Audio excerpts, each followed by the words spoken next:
Thank you for joining me on Tennis Volley Talk today. It's been about a couple, 3 weeks now outside of the Elk River tournament that I go to, and I've been playing in it for a lot of years, a little local town right outside of where I live here in Blaine, Minnesota. So I've been playing that, but there's so many good players in it. They do have some divisions open in A and B, depending on how big the draw is. And I've seen this person here that is I'm going to be talking to. He's an outstanding Elk River tennis player, and he's was in the Elk River Tennis Hall of Fame, and he played for Elk River High School. Curt Horton, really good tennis player, and in doubles and in singles, and still hits the ball a ton good. Curt, welcome to my tennis podcast today. Yeah, thanks for having me. Super pumped to be here. Yeah, well, it is always fun. It's always fun promoting Elk River anyway. Since I've lived here since '88, but then I got into it, off and on for the last 35 years in that tournament. Once I met Randy back in the day, so I've enjoyed it all through the years, and I've had my share of winning and losing. So. It's been amazing in itself. But now, did you grow up here in Minnesota, or did you move from someplace? And did you come from an athletic family that kind of got you into tennis, or was it just kind of something you kind of discovered and it went, oh, I think I like this sport. I can see the ball. I can time the ball good. I can hit it. So. So I grew up mostly in Elk River. I was born in Winona, Minnesota. Lived there. That's where my dad's from until we moved up here about 3 years old. My dad was taking over the lumber yard here in town, so we just moved right in, not really knowing the place. But yeah, so for the most part, I grew up here, and I got into tennis. I basically just did every sport my older brother did. I have an older brother, Andy Horton, who also played for Elk River, who was 3 grades ahead of me. And whenever he played, I just went right after. So I played football, basketball, and baseball were kind of my main sports until about 4th grade or so. He decided he had a buddy who played tennis, and he started playing. So then, I just, as always, I knew just follow, do what he does. So I started too. So right around that, somewhere around that 3rd grade, 4th grade. Mm-hmm. I don't know the exact age. I remember Randy Ronning was around and doing things in the program, and so was Kurt Johnson. And so was Jim McGibbon. I think Randy Clausen, I believe, was the head coach around then. But yeah, we got into it. We've always been sports kids. Mm-hmm. Just, whichever season it is, we just wanted to be doing it every day, all day. And yeah, tennis was fun. Started, I kind of played it along with my other sports. But as things go for a lot of athletes, as they got older and older, you start kind of paring down, seeing what seems to be having more legs for yourself and that sort of thing. And I'm so glad that the one I ended up playing all the way through high school was tennis, because I still play it now. I have a lot of friends who played a lot of sports, and not many of them, unless they're tennis players, still play that sport at a high competitive level and still get to have that joy and that competitive spirit and that athleticism and that workout and that camaraderie and all that comes with tennis. So I found my tribe and never looked back. Right. And what hurts the body the least? So not crashing into 250-pound guys in football or anything like that. Yeah. So exactly. Let's see. I can just kind of swing this little racket around. It's not going to hurt my shoulder or arm. So, and I can just connect to the ball. Oh, hey, this is pretty easy. Yeah, depending on the day. Yeah, depending on the day. But now you still have such good timing. I've seen you play in this last tournament, watching you hit and play, and how what incredible keeping up that timing. And myself, I started right out of started out in high school with me, and of course being getting into it when I did at the time. I was in junior high, but I got into tennis and I just kind of started learning hitting with friends, and then gradually went into high school. And then my high school had these 4 courts. And back then it was on white cement, yellow painted lines, and chain link fence for a net. So, Oh wow.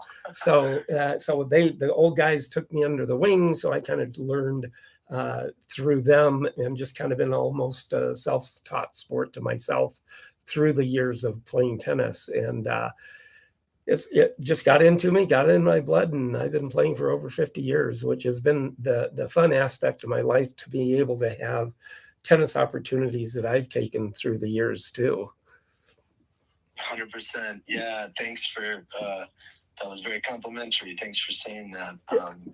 It is fun to still compete as good as you can. Mhm. And when you were mentioning how long you've been playing the Elk River tournament, I don't know if you fully remember this, but I remember playing you as a kid. Oh my God. You've been one of those people who's you're one of those guys, when you're an up and comer, at some point you gotta beat Brian Danielson. Oh, Usually you lose once or twice before you make that happen. But I was thinking about that when my son Sully got to you guys played Oh my this summer. gosh. Oh. And I was like, yeah, there you go. You got to do it. There's no getting around it. You got to play Brian at some point. So At some point. I mean, and the heck, I remember playing last year, playing Sully, and it was like he was starting to get that timing down, and I'm going, oh crike, he's gonna be a contender here.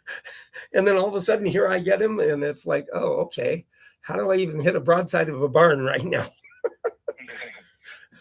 But no, I got to tell you, he's really, really has come a long way, and just dismantling me like he did. It's like kind of like I couldn't do anything against him. He just kept running everything down. He has that abundance of energy because he's in that game, and he's really, really loving that game right now. And he just has all this energy and never gets tired. After a few shots, I'm going, come on, hold on, I'm getting a little tired here. Yeah, true. He's catching that spark. He's really finding a love for it, which is so fun to be a part of and get to watch. I think soccer has been a good pairing for him. And you mentioned the energy, and I watch him. He's only 13, but they're playing on that full size field, and he's running up and down for hours. And I think that makes that work with all the breaks you get on the tennis court is actually kind of easy for him, which at my age, I am pretty jealous of these days. Yeah, absolutely. It is. Oh my gosh, go crazy there, huh? So now growing up and playing for Elk River, I mean, you had the one coach, and then I know that Randy eventually came in and started coaching and running the classes. And then you also had, we had the hitting sessions over at the old Daytona Club, and now with the new Rogers Club, which is such a fine club in itself anyway. Absolutely, yeah. Randy Ronning and Curt had a strong influence.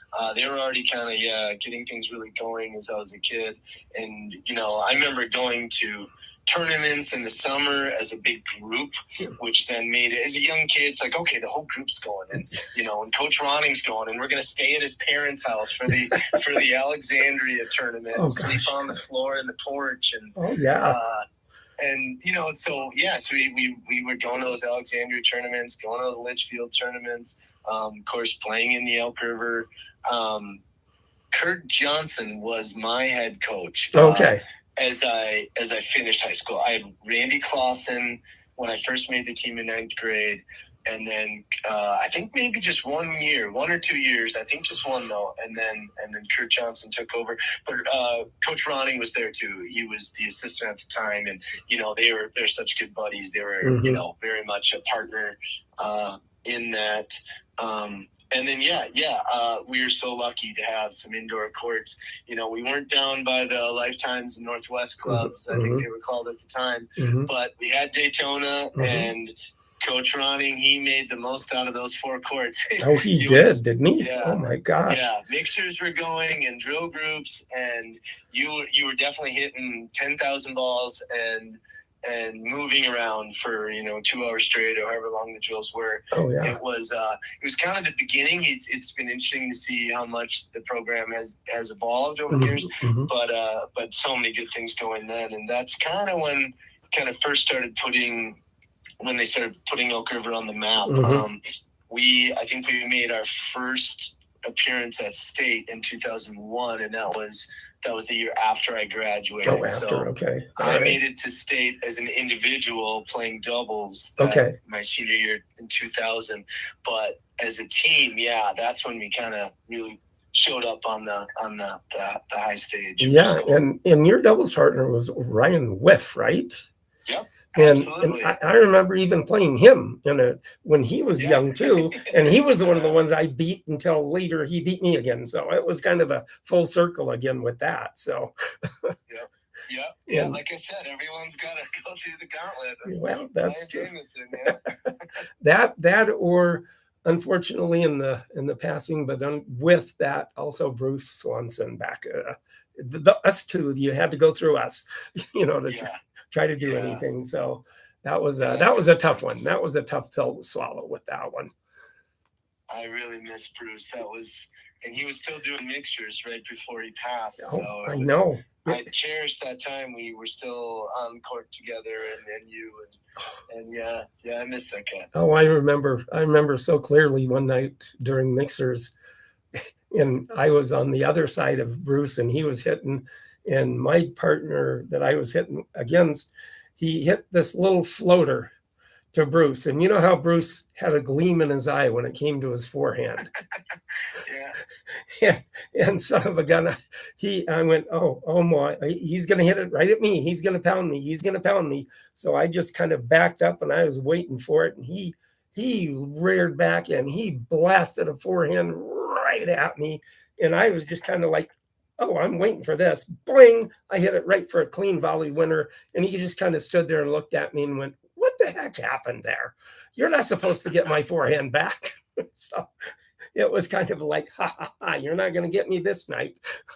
So that was a fond memory of playing against Bruce. Memory. Yeah, thanks for sharing that. Yeah. So, with that and growing up, and then you actually,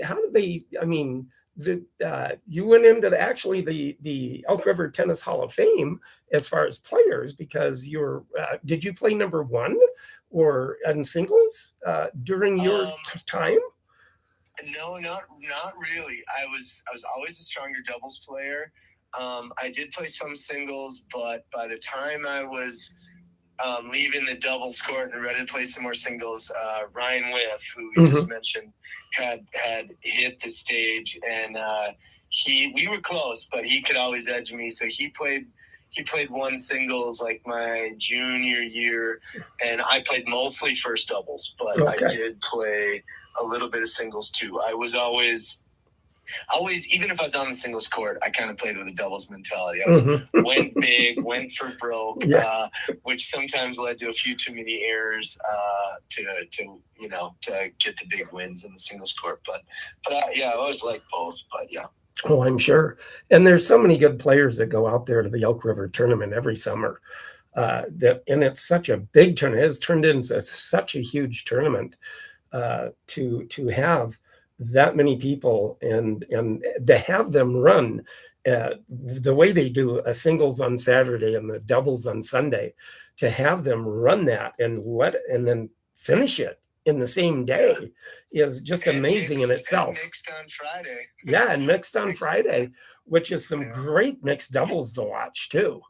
It's getting really high level. Yeah, all three draws are, as far as the city tournament goes, they're right at the top. Oh yeah, and actually, I was I helped a friend move back to Tulsa, where I'm from, and I was there for about 3 weeks, and surprisingly, it happened to fall during Wimbledon, but they had this big poster at the local tennis facility that is now the big hub there in Tulsa, the La Fortune Tennis Park Case Tennis Center. But they had this poster and it said, wear Wimbledon white and half-day doubles tournament. Bring your wooden rackets. So I hit with wooden rackets for a doubles tournament. And I bet you love that. oh, You that have was tons of wooden rackets, right? Do you collect them? yeah, I collect them. Yeah, and as you see, you'll probably go back, look at this, and you'll see some of the collection I have in the background of the rackets that I have. So my oldest racket, it's March 8th, 1908. So that's one of the oldest ones I have. So, and then later on, everybody like, subscribe, and comment on this on the YouTube tennis volley talk, but also you podcasters out there, you're going to hear tennis racket of the week, and you can actually see it. If you want to take a look at it, like, subscribe, and comment on the tennis volley talk with me. And then I do like doing these kind of interviews either way. Even I've had the opportunity to have like I actually had Randy in here and had a live interview with Randy once on my podcast in my first year. So it was really a fun interview with Randy too. Oh, I'm sure. Yeah. He's a legend. He's done it all, seen it all, knows it all. He does. And then with me, it's been a fun thing for me. I'm in my 4th year of my tennis podcast, but I actually just last week I just ended up interviewing Trey Welke, that was a pro tennis player back in the 70s, 80s, and I interviewed him. So it was a fun interview. I've had a few. I've been able to track down and talk and interview Johan Creek and Brian Gottfried and Brian Teacher. Some of the ones that I grew up with were the guys that paved the way for me. So that's been a fun aspect of being able to get these guys to interview. And then if you watch episode 151, that was my Zoom was with Stan Smith, and I did interview Stan Smith. So that was an accomplishment right there. That's my biggest one so far. Wow, Brian, how in the world did I make the cut?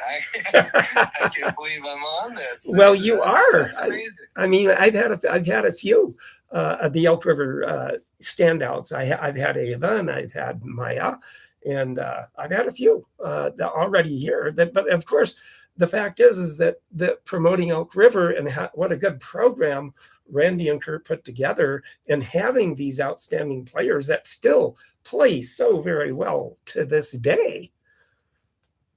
That's very nice of you to say. Yeah, that what you just said is what got me into wanting to help coach. We got to keep this Elk River program going as strong as it is. So I wanted to jump in while Coach Ronning and Coach Johnson are still around, and so I can learn the ways and try to keep this program going strong, because it's something special. Yeah, and it's just kind of like a full, my first interview that I got. Then once I got it, it was like, oh, who else can I find now? But it was actually Vince Van Patten, the guy that's the host of World Poker. And he was on the pro tour for over 10 years. And I had the chance to meet him a couple of times. And then I found a number, I called it, and he got back to me finally. And it was a cultivation of about 9 months. And I finally got him on the podcast. And it was really fun talking to him. He remembered me and talking to me and stuff. So that was a fun little interview. He was heading to Vegas now, because he plays the old the other sport, pickleball. And I know. I'm just kidding. I know. Kind of hard to get out sometimes, but no, just kidding, you guys. But he was heading to Vegas to go hit pickleball with Agassi. So go figure that one, right? Wow, very cool. Yeah, I heard Agassi does a lot of pickleball now. That's cool. Yeah, it really is. But through the years, you went to college at St. John's then. And were you a doubles? Did you play on the team, and were you more doubles then, as far as on the tennis team there at St. John's? Yeah. Well, there's a lot of cool things about college tennis, but I think one of the best is that you get to play both potentially. But I was always a little bit better doubles. So by my junior year, I was playing first doubles, but then about third or fourth singles.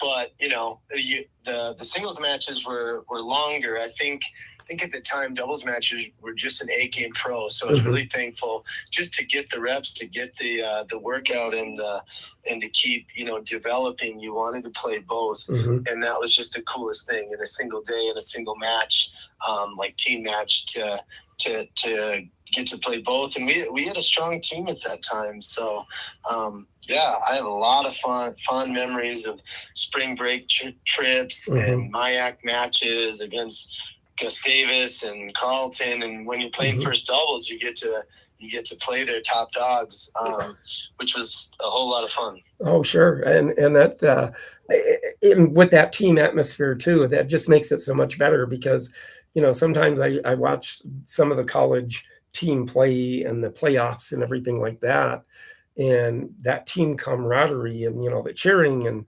you got that point and everything, and it just gives that player on the court just that much more energy to be able to play so good with that and have that energy from the teammates cheering them on. Yeah, absolutely. And fortunate enough for me, we had such a strong group that when you're in college, you end up as the years go, you end up living with these guys. You take trips with them. You go to the cafeteria right after practice. The amount of time you end up spending together is just the best. And I'm lucky enough I'm playing in. I captain a USTA league team, and our team now over the years has become almost all St. John's alumni guys. Oh my gosh! Yeah, people that played at different eras, some that were there when I was there, but then every year I get in touch with my old coach Jack Bowe, who's still the coach up there, and then we got a pipeline going. He gives me the names of who's graduating, and if they're living around the cities, we try to get them onto the squad. Oh gosh, yeah. So in that way, I still feel super connected to those college tennis days, and the fun just keeps going. Get the fresh legs in there, Yeah, right.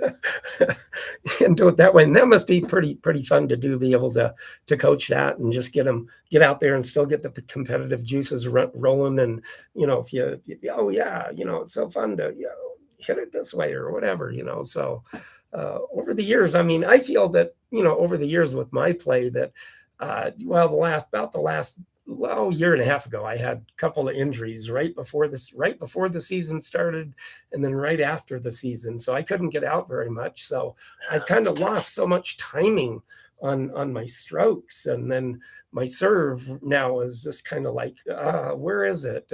I know I had a serve one time, but I don't know where it went. Just keep going, Brian. Just keep going. You'll get it back. Yeah, one time or another, I'll get it back sometime or another. But it does kind of help whenever you're talking to these guys. And I was talking to also kind of a tennis coach that was on the tour also, Jack Brody, which has really kind of come across a kind of a neat way to approach being in the right position in because when I grew up and like you're standing on a skateboard, stand sideways, and you're going to bring the racket back, and then you're going to come through, and then you're going to hit that ball at the contact point right in front of you. And it's like, okay. And that was good and everything. But when I was talking to him, he's come across an approach that does get it in the right hitting position, but and what he called it was the 45-degree angle to the net post. In getting at that 45-degree angle, don't go over it when you do the ground stroke, but when you bring the racket back, and then when you hit it that 45-degree angle brings that ball and that racket right into the hitting zone of a forehand or a backhand. And it just kind of went, oh, that does make kind of sense. So I implemented it.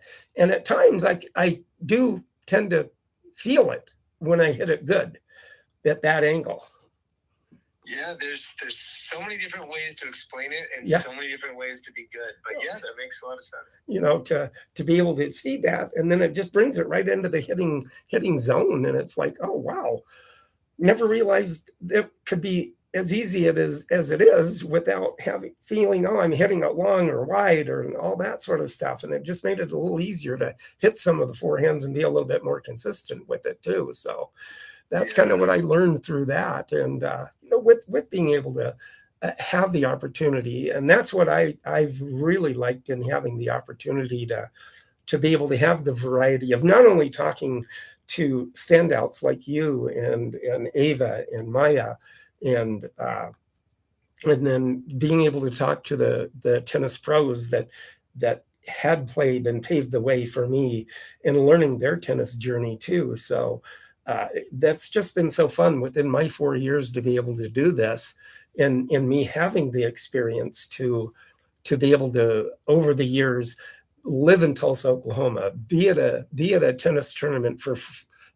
10 years, taking pictures of Jimmy Connors and Eddie Dibbs, and interviewing some of the pros that were at that tournament too. So it's just kind of been such a combination of being liking and doing the research too of what I do, and of course then with the racket of the day too, racket of the week, I should say, that everybody kind of gets to learn a little bit of something too. So, with that in mind here, I got the racket of the week here. Now, this racket is called the Challenge Cup. Now, it is a Wright-Ditson racket out of New York at the time. No, Boston, out of Boston, really. But anyway, it's about 1920s, right in that era, 20s, maybe starting of the 30s. It still has the old gut string in it, which is really actually cow gut from back in the day. Still a very sturdy racket, but has the old big, and those rackets back then had a huge handle on it. And it barely, it's a huge wooden handle, and it's like that's what you gripped it, and it's huge. But it's still a fairly good, nice racket, very straight still on it. And now, a lot of people with this, and you may not know or have heard, but a lot of people that for any kind of look, as you see with this racket here too, you see the ribbons that are on the sides of the racket and the bottom of the throat of the racket. Now, these ribbons, they started doing this, and because they made the rackets in layers and glued the layers together to make the head, because it was bendable layers, and layered it and glued it. And so then what they did is with the ribbons, they glued the ribbons around the racket to keep the layers from coming unglued. And that started right around about probably about 1930s, right in that era, and kind of lasted up until they started making the aluminum rackets and everything.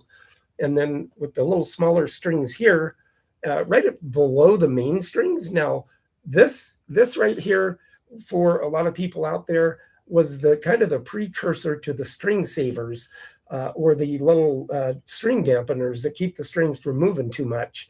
They're called trebling, and they started about the early 1900s. And these little tiny strings, that's what they were used for, to keep the strings from moving back and forth and rubbing together as much. So that's kind of how that came into existence. But for this racket, it's still really a sturdy, straight racket, probably made out of maple or some very hard wood of that nature, but still very nice looking racket all the way around for the age of the racket in that era too. And then you also have the Wright-Ditson. Actually, the Wright-Ditson was actually founded in 1871, and it was by a baseball Hall of Famer called George Wright, and then his businessman Henry Ditson. They then formed they were a purveyor of the tennis and golf and baseball equipment, and also known for its precision craftsman on the tennis rackets too. And they made the finest ones. In the 20th century, lawn equipment received the greatest acclaim 25 years times between 1886 and 1916 for the all-comers champion wielded their Wright-Ditson racket. And the Wright-Ditson also made the tennis ball was used for the U.S. championships beginning in 1887. So a little bit of the history of the Wright Ditson company, which is always a fun thing to let people know, in the history of the rackets itself, on that realm of it all. So that's always just a fun little history to let everybody know, which I like doing, and kind of because they get to learn a little bit of history along with somebody's tennis journey also with that. So now, kind of, which brings me into you, and I've had Ava and I've had Maya on the podcast before, but you actually had a chance, and you played for a very worthy cause here in Minnesota, one of the clubs called the Pine Tree Tennis Classic, which is for children's cancer. But you had the opportunity to play this weekend with Ava Nelson. So how was it? How is she? I mean, she must be a gem of a player to play with, because she's so darn good and so consistent and knows the court so well to help you out too. As far as, you get pulled wide, she'll come over because she has great volleys also. Yeah, you said it. Very lucky that she wanted to play with me, and even luckier that we've got to go for it twice now. She is an absolute warrior. She very good at the game, knows the technique, knows strategy, focus and all that. But I have not played or heard of a whole lot of players for a second I was going to say female players, but no, just players that play with the intensity and that warrior spirit with as much strength and tenacity that she plays with. We complement each other well. She's a super tough baseliner, but she can handle it at the net too. I like to serve and volley, so I like to fly into the net and try to put points away, but then if anything goes over the top or around me, she is ready to handle that really well, and we both serve pretty well, return aggressively. So we make a good pair.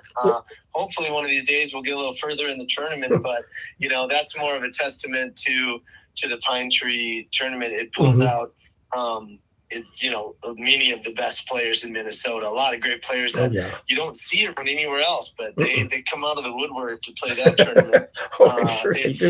It's so competitive, and it's for such a great cause. It's just an awesome combination. It is the best mixed tournament I've ever played in, and I've played in a few. So. And I always had wanted to play in it, but then I took a look at all the people that were playing in it, and I went, okay,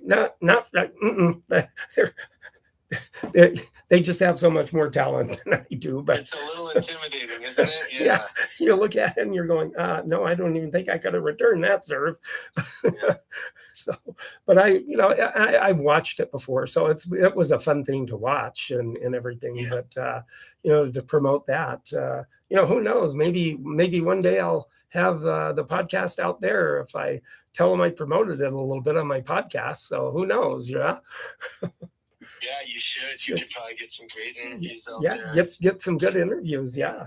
So that'd be kind of part of Minnesota tennis culture for sure. That is true. That is definitely true. It's a great tournament to see and go look at too with that. But so now keeping with anything, I mean, you keep busy and keeping your tennis up. But what do you do as far as your profession right now but you can still find the time to be able to play tennis and keep your timing and strokes up and all of that? Yeah, well, when I list it out, it seems like a lot, but it's a lot of fun. So I'm playing in 3 tennis leagues. Like I said, I captain a 4-5 team. Then I also just play on a 5-0 team for the fun of it. And then I just recently I joined the 40 plus league, I'm not always playing all 3 every week. Yeah. But I have those 3 things going, and then I'm the assistant coach, for the Elk River boys and girls varsity teams. And then I also, in the winters, or a fair amount of the season, you mentioned the Rogers Tennis Club earlier. I work there teaching too. And the career on the side, the one that brings in all the money to make it all work is being an elementary school teacher. Oh, okay. So I've been teaching in Spring Lake Park School District since I finished college. Yeah, I'll be starting my 19th year. Oh, really? I believe it is this year.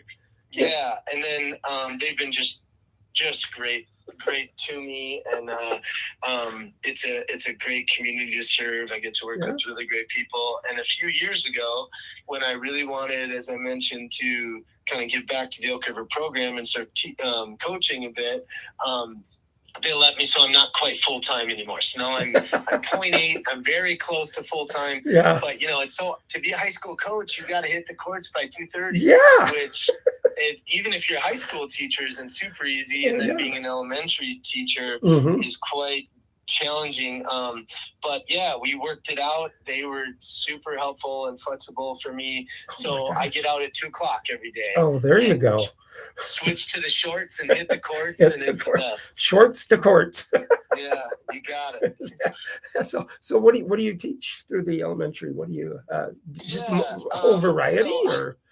Yeah, I'm in a K4. I taught first grade for a long time. And then when I needed to make this switch, it's kind of hard to be a classroom teacher and not there for the full day. So now I'm, the title is academic specialist.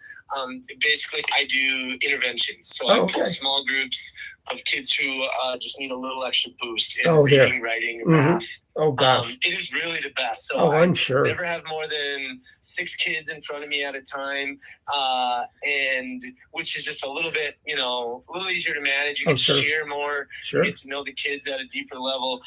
Kids will tell you, when you're in a small group and, they've kind of gotten comfortable with you, the things they will tell you is, it just keeps a smile on my face all day long. Absolutely. Oh, my gosh. That's so good. That is just that is so great that you do and put that back in with the kids now growing up. And also, aren't they resurfacing Spring Lake Park courts again? They could be. I'm not super connected. I do know the coach, and we talked to them a few times. Yeah, maybe they have nice courts. They do, and they've got an indoor place. That public indoor tennis is right there. So, yeah, Mr. Kuther, Dan Kuther, he's a great guy. I think he might be around near retiring, and I think they might be looking for a new head coach around there. But my heart's in Elk River on as far as the tennis side, and that's where my son's playing. I came driving by there one night, and they had the the blacktop on it. So the courts next to the McDonald's had the blacktop on it. And I said, well, they only resurfaced those 2 or maybe 3 years ago, and now they're going to redo it again. Well, okay, that's good. I don't mind it. They're going to be some good courts then. I didn't remember theirs being in too rough a shape, but that's a good investment. I like seeing tennis courts being taken care of, so sounds good to me. Absolutely it is. And I don't live very far away from there anyway, so I live in Blaine, so it does kind of help that way. So not very far. I can get right to them, so it does make it nice that way. Totally. Yeah. So, with that, everybody, like, subscribe, comment. You guys on the YouTube, like, subscribe, comment. Tell me what you like, what you want me to, what you like me doing. I like doing the research. I like talking. I like doing the phone calls. I like doing the Zooms. Zoom it has a few hiccups with it yet. So I've done a few, and some of them have been pretty good. Like I said, the one with Stan Smith, did the Murphy brothers too, Luke and Murphy. I did with a Zoom. So that was a fun interview with the both of them. So that was really fun. But with that, always nice to be able to promote Elk River because that's a tournament I go to every year. And then to grow up and see all you guys that I grew up playing the tournament and hitting with the mixers with, mostly all Elk River players. And that's been the wonderful thing about it, is just growing up with you guys and just kind of forming those tennis friendships with everybody and being able to talk to everybody, reconnect with everybody each year during the tournaments has just been a wonderful for me to do with that also. Thanks so much for having me, Brian. This has been a lot of fun. Well, I appreciate it so much, Curt, and I, just keep it up, and I'll try to get myself back in better playing shape, and then I might hopefully take on your son, and he won't embarrass me as much as he did this last tournament. So, well, yeah, you got to keep going, and you got to, you got to someday play Sully's son. So yeah, I know, I got it. Yeah, that's it. I'll just have my seeing eye dog out there, and where's the ball? Where's the ball? So thank you very much for being on my tennis volley talk, Curt. What a great time talking to you, learning your tennis history and learning a little insight about you and how you grew up. So such a wonderful time, and thank you so much. No, thanks for having me. Yeah, I'm honored. All right, thank you. Take care. Bye-bye. Bye. So there you have it. It was a great interview with Curt Horton, standout from Elk River Tennis. So yeah, anybody like, subscribe, and comment with that if you like the what I do. I'm going to try to get back into trying to find some other players, pros that I can try to get a hold of. If not, I'll get my co-host Rob Small on. We're going to probably maybe talk a little bit before U.S. Open starts, and we'll take it that way and see what happens there. And so I appreciate it. Everybody keep on playing. If you're out in the southern states, get out there, play. It's still really nice here, so I still getting outside and playing until it's time to go indoors. So everybody have a nice week, and I will talk to you next week.